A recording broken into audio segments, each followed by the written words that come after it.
Air bersih merupakan salah satu sumber utama dalam kehidupan manusia.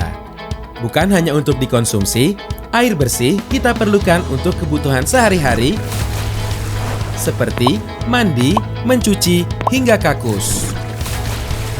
Hingga saat ini, capaian akses air minum layak di Indonesia adalah 91,05%.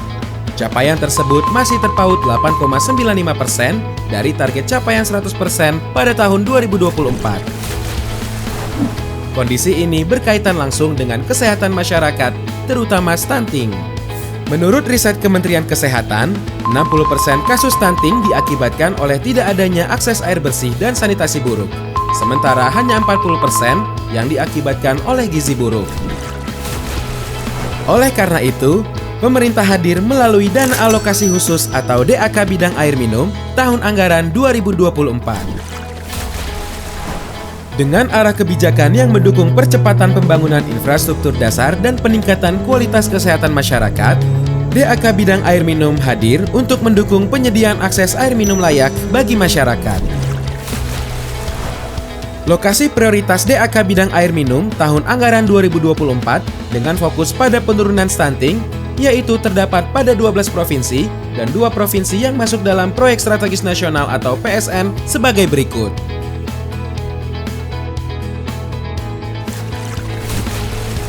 Menu kegiatan DAK Bidang Air Minum tahun anggaran 2024 yang dapat diusulkan pemerintah daerah yaitu: pertama, pembangunan baru spam jaringan perpipaan, yaitu melakukan pembangunan instalasi pengelolaan air atau IPA baru, pembangunan brown capturing ataupun pembangunan sumur dalam terlindungi. Pembangunan baru hanya diperuntukkan bagi lokasi yang belum sama sekali memiliki spam jaringan perpipaan. Kedua, perluasan spam jaringan perpipaan. Perluasan dilakukan melalui optimalisasi pemanfaatan kapasitas spam terbangun atau idle capacity dengan menambah jaringan distribusi dan unit sambungan rumah atau SR. Ketiga, peningkatan spam jaringan perpipaan. Kegiatan ini dilakukan apabila pada lokasi sudah memiliki spam jaringan perpipaan yang terbangun, namun kapasitas produksinya sudah tidak mencukupi untuk pelayanan. Peningkatan kapasitas dapat dilakukan melalui uprating IPA, penambahan brown capturing, ataupun penambahan sumur. Dan keempat, pembangunan transmisi air curah untuk spam regional adalah pembangunan jaringan distribusi utama untuk mendukung spam regional, khusus untuk provinsi tertentu yang sudah atau sedang dibangun spam regional. Untuk mendapatkan DAK Bidang Air Minum, pemerintah daerah harus mengusulkan usulan rencana kegiatan DAK pada aplikasi Krisna DAK. Persyaratan yang perlu disiapkan adalah dokumen perencanaan dalam bentuk RISPAM, RKM, Bisnis Plan PDAM, DED, dan RAB. Selain itu, pemerintah daerah diwajibkan untuk mengisi data teknis dalam aplikasi SIMSPAM.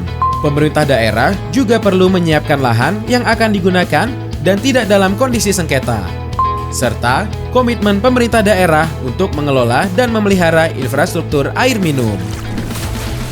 Untuk menentukan usulan rencana kegiatan, pemerintah daerah harus memperhatikan beberapa aspek, di antaranya aspek kondisi pelayanan. Pemerintah daerah perlu diperhatikan apakah seluruh rumah tangga pada lokasi yang akan diusulkan sudah terlayani akses air minum serta ketersediaan air bakunya. Berikutnya, aspek kebutuhan air. Menganalisa kebutuhan air dari hasil pemetaan kondisi pelayanan yang dianalisa pemerintah daerah berdasarkan pemetaan real demand survey. Terakhir, aspek kondisi sistem prasarana dan sarana air minum. Kondisi spam dianalisa dengan memperhatikan kondisi sumber air, ketersediaan spam, kondisi unit produksi, kondisi distribusi, serta perhitungan penambahan sambungan rumah. Melalui DAK Bidang Air Minum tahun anggaran 2024, mari kita tingkatkan ketersediaan air bersih untuk meningkatkan kualitas hidup masyarakat.